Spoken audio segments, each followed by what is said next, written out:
When the image of a supernatural being is planted in the mind of an infant to explain a shadow projected on a wall, that image will be accepted as true for a long time, and perhaps indefinitely.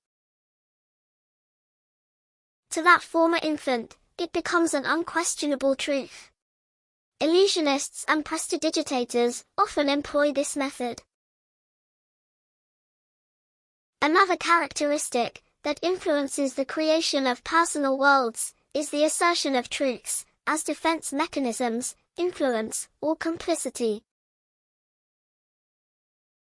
Unwitnessed facts are found and corroborated as true, constructing what many understand as history. For a long time to come, efforts will continue to reconstruct the steps of humanity, beings, or worlds that will remain merely probable, yet historically and eternally unknown. History will be divided by opinions but will have, didactically, a fragile thread, periodically rewoven.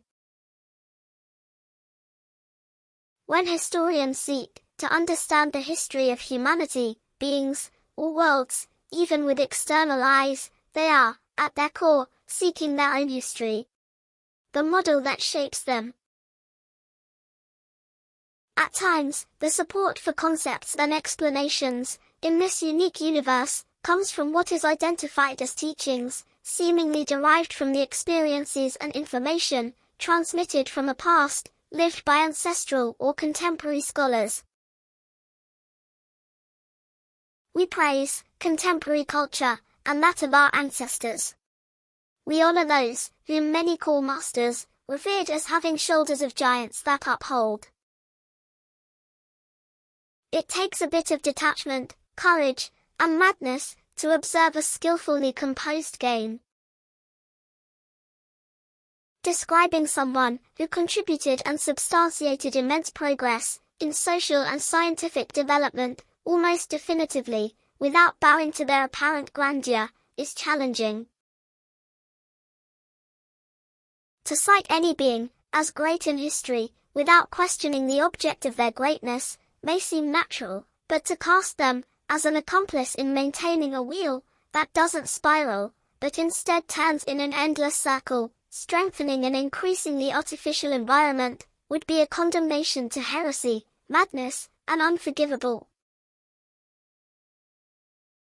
The use of mathematics and science, in general, is not questioned. However, a rare or mad individual can separate culture from what constitutes knowledge and wisdom. They can contemplate, with tranquility and compassion, the role imposed upon any being. Roles are imposed to equip the artificial support pattern of the highlighted plan. Never should anything, or anyone, be called a master, a magician, a saint, or a guru. Let the madness continue, for there will always be the possibility of plunges into the insensible element. Never call anything or anyone a master, a magician, a saint, or a guru.